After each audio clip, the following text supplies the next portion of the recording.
Normality है, ठीक है। अगेन वो जो बात हम कर रहे थे कि भाई वो जो मोलैरिटी में कंफ्यूजन आ सकती है कि भाई 0.1 मोलर अगर H2SO4 होगा तो वो तो उसके अंदर जो हाइड्रोजन की कंसंट्रेशन है वो 0.2 मोलर होगी, ठीक है। तो इस तरह के प्रॉब्लम्स को अवॉइड करने के लिए या इस तरह की जो है ना वो हमारे पास जो कंफ्यूजन होती हैं उनसे बचने के लिए एक नया यूनिट है जी नॉर्मेलिटी, ठीक है। नॉर्मेलिटी क्या है? नॉर्मेलिटी होती है जी नंबर ऑफ ग्राम इक्विवेलेंट्स पर लीटर ऑफ दिस सोल्यूशन, मतलब जितने भी ग्राम इक्विवेलेंट आते हैं उनको हम सोल्यूशन के वॉल्यूम पे क्या कर देते हैं, डिवाइड कर देते हैं। अब यहाँ पे हमारे लिए ये जो टर्म है ग्राम इक्विवेलेंट की वो नहीं है, ठीक है ना।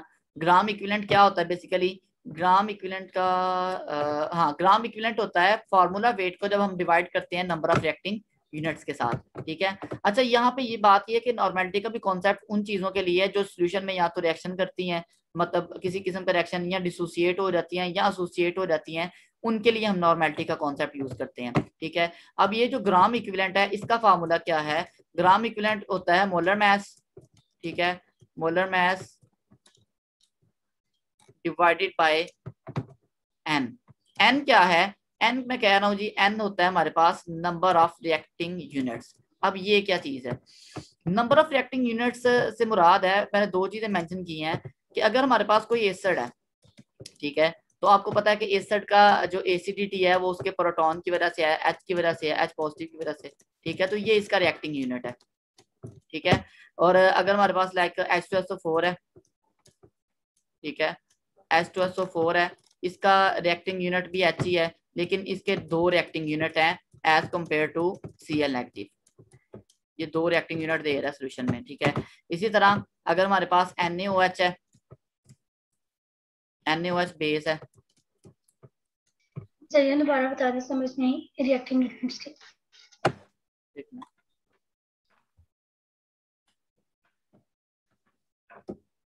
रिएक्टिंग यूनिट से मुराद होता है कि जब भी कोई स्पीशीज उसके अंदर जब कुछ जिसकी हम कंसंट्रेशन ले रहे हैं वो जब रिएक्ट करेगी तो वो किस फॉर्म में करेगी। मिसाल के तौर पर मैंने मिसाल दी है कि HCl है, HCl का एक एसिड है। एसिड क्यों है? क्योंकि हमने एसिड की डेफिनेशन पढ़ी हुई है कि एसिड वो होता है जो H पॉजिटिव देता है, ठीक है। तो इसकी रिएक्टिविटी H पॉजिटिव की वजह से है, तो ये कितने H पॉजिटिव देता है? ये एक H पॉजिटिव दे रहा है, तो इस वजह से इसकी रिएक्टिविटी क्या है? इसके नंबर ऑफ रिएक्टिंग यूनिट्स कितने हैं? 1, ठीक है। एक HCl मॉलिक्यूल एक रिएक्टिंग यूनिट देता है। लेकिन H2SO4 जो है वो भी एसिड है, वो एक H2SO4 जो है वो कितने रिएक्टिंग यूनिट दे रहा है? 2 रिएक्टिंग यूनिट दे रहा है, ठीक है। इसी तरह मैंने आपको ये करने लगा था कि भाई ये जो हमारे पास होता है NaOH, ठीक है। NaOH क्या है? NaOH बेस है, ठीक है। NaOH एक बेस है हमारे पास, ठीक है। बेस की रिएक्टिविटी क्यों होती है? बेस क्या होता है? बेस की डेफिनेशन जो हाइड्रोक्सिल आयन दे, हाँ, या जो हाइड्रोक्सिल आयन दे दे या पर हाइड्रोजन आयन को क्या कर ले? एक्सेप्ट कर ले, ठीक है ना। ये दोनों डेफिनेशंस हैं। और वो इलेक्ट्रॉन वाली लिविस का कॉन्सेप्ट भी है, इलेक्ट्रॉन के पेयर वाला भी, ठीक है।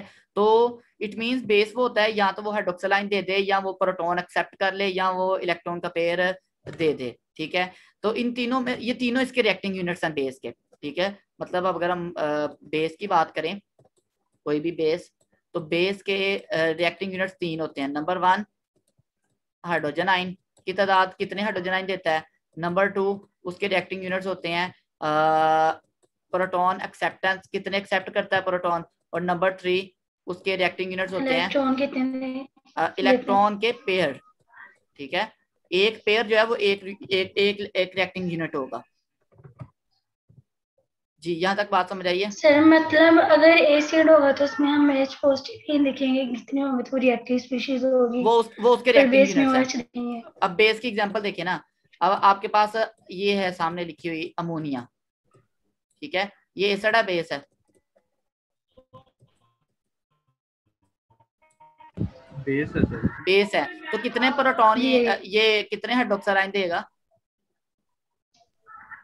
सर यहाँ पे हाइड्रोक्सिल आयन नहीं बल्कि इलेक्ट्रॉन पेयर की बेस पे हम ठीक है। करेंगे। इसको दूसरे दोनों कंसेप्ट यूज करेंगे कि ये प्रोटॉन एक्सेप्ट कर सकता है, ठीक है, या इलेक्ट्रॉन का पेयर क्या कर सकता है? डोनेट कर सकता है। तो जिस वजह से ये इसको हम कहते हैं ये बेस है। तो ये कितने प्रोटॉन एक्सेप्ट कर सकता है? ये एक प्रोटॉन एक्सेप्ट कर सकता है। तो इसका मतलब है इसके नंबर ऑफ रिएक्टिंग यूनिट्स कितने हैं? 1, सही है। जी सर। अच्छा, इसी तरह हमारे पास आ जाता है फॉर एग्जांपल ये है जी H2CO3, ठीक है ना, कार्बोनिक एसिड, ठीक है। तो ये जो H2CO3 है, ये जब डिसोसिएट होगा तो कितने रिएक्टिंग यूनिट्स देगा? ये 2 रिएक्टिंग यूनिट्स देगा। रिएक्टिंग यूनिट से मुराद ये एसिड है, तो एसिड का रिएक्टिंग यूनिट क्या होता है जी?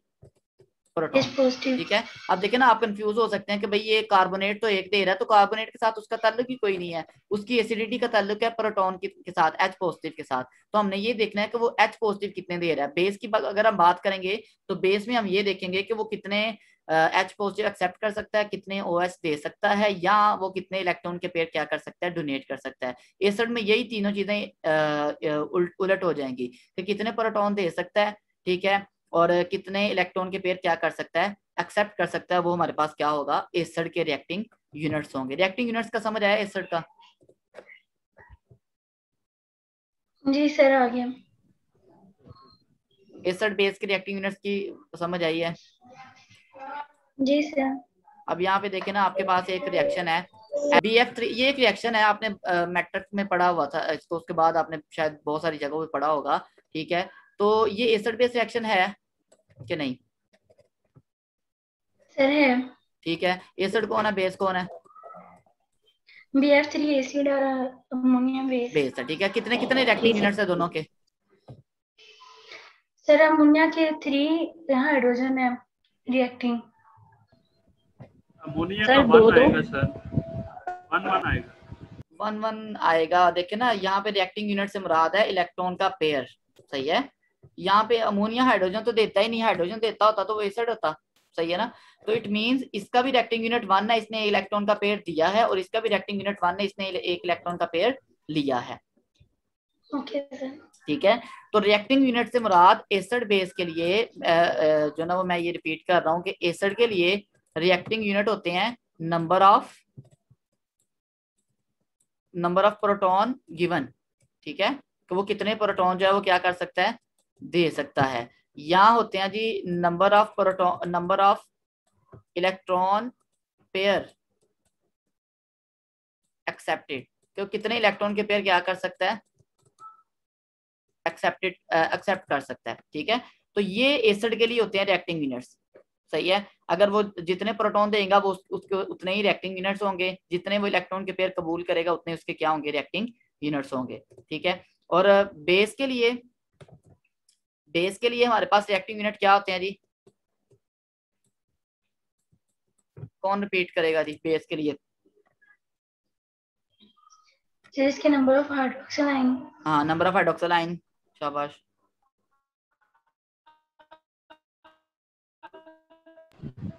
नंबर ऑफ प्रोटॉन जो वो एक्सेप्ट कर रही होगी, और नंबर ऑफ इलेक्ट्रॉन पेयर्स, ठीक है। तो ये बेस के लिए जो ना वो ये रिएक्टिंग यूनिट्स है। ये एसिड और बेस के अगर हम इसमें भी नंबर ऑफ प्रोटॉन हाँ एक्सेप्ट कर सकते हैं, ठीक है। चले, ये एक अगर आपको बात समझ आ गई। अब आ जाते हैं रिएक्टिंग यूनिट्स हर तरह के रिएक्शन में डिफरेंट होते हैं, ठीक है ना। रिडॉक्स रिएक्शंस की अगर हम बात कर लें, रिडॉक्स रिएक्शंस क्या होते हैं जी? जिनमें ऑक्सीडेशन रिडक्शन हो रही है। ऑक्सीडेशन रिडक्शन होती है, हाँ, gain and loss of electron होता है, ठीक है। तो रिडॉक्स रिएक्शन में नंबर ऑफ इलेक्ट्रॉन्स गिवन या टेकन, इसको हम कहते हैं ये रिएक्टिंग यूनिट्स हैं, ठीक है, सही है।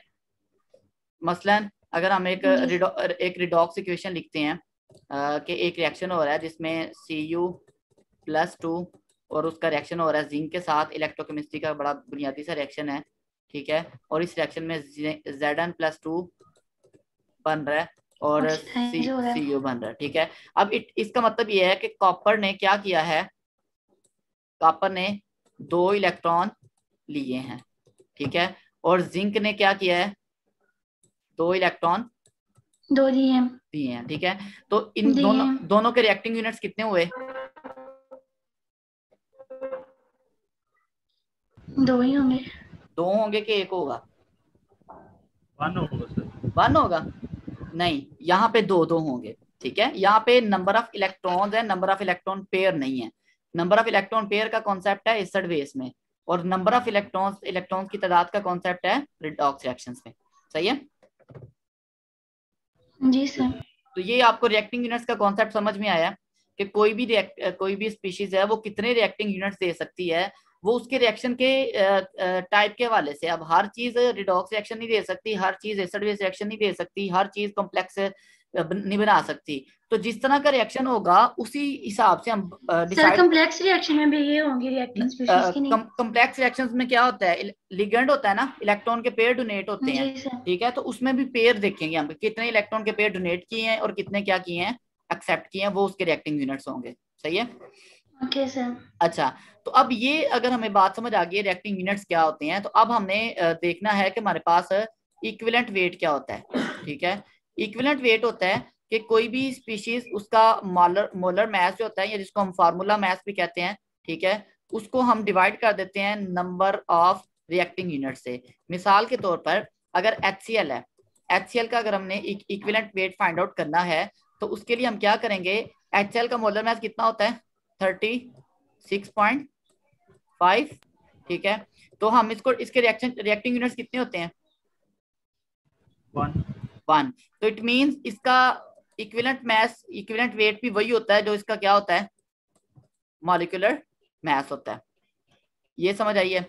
अगर हमने यही हमने फाइंड आउट करना हो इक्विवेलेंट मैस H2SO4 का, ठीक है, तो H2SO4 के लिए हम क्या करेंगे, 98 कितना होता है उसका,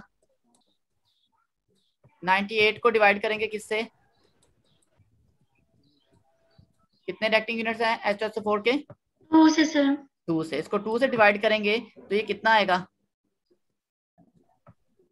49 आ जाएगा। ये इसका इक्विवेलेंट वेट आ गया। यहां तक बात समझ आई है? जी सर। ठीक है,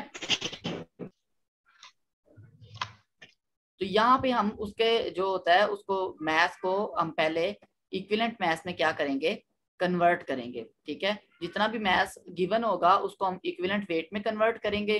ठीक है, और जो है ना वो फिर हम आगे जो ना हमारी कैलकुलेशन किस तरह से होगी। अब जितने हमारे ग्राम इक्विवेलेंट्स आएंगे, ठीक है, अच्छा ग्राम इक्विवेलेंट आएंगे, उसको हम फिर डिवाइड कर देंगे उसके साथ वॉल्यूम ऑफ सॉल्यूशन के साथ जो है ना वो डिवाइड कर देंगे। तो इस तरह से हमारे पास जो है ना वो क्या आ जाएगी, नॉर्मेलिटी आ जाएगी। मिसाल के तौर पर आपको एक इसकी प्रॉब्लम सॉल्व करते हैं।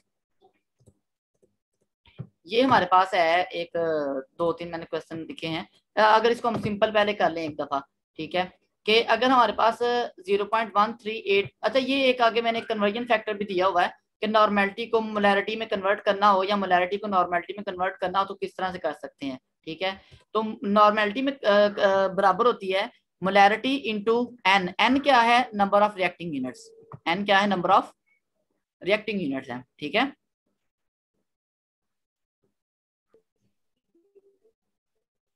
अच्छा जी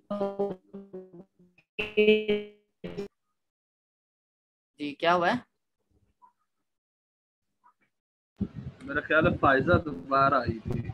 अच्छा, तो एन होता है नंबर ऑफ रिएक्टिंग यूनिट्स।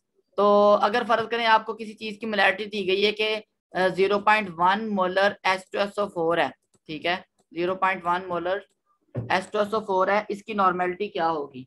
ठीक है, तो उसकी नॉर्मेलिटी फाइंड आउट करने के लिए अगर तो मोलैरिटी गिवन है तो फिर सिंपल सा एक है हमारे पास, उसके लिए हम सिंपल सा क्या करेंगे, मोलैरिटी को मल्टीप्लाई कर देंगे नंबर ऑफ रिएक्टिंग यूनिट्स के साथ, तो वो हमारे पास नॉर्मेलिटी आ जाएगी। अब इसके रिएक्टिंग यूनिट 2 होते हैं, तो इट मींस इसकी जो नॉर्मेलिटी है वो 0.1 मल्टीप्लाई बाई 2 वो 0.2 होगी। ठीक है, तो ये नॉर्मेलिटी का एक छोटा सा कॉन्सेप्ट था, यहाँ तक समझ आइए। अच्छा, अब ये कुछ एग्जांपल्स हैं उसकी नॉर्मेलिटी की।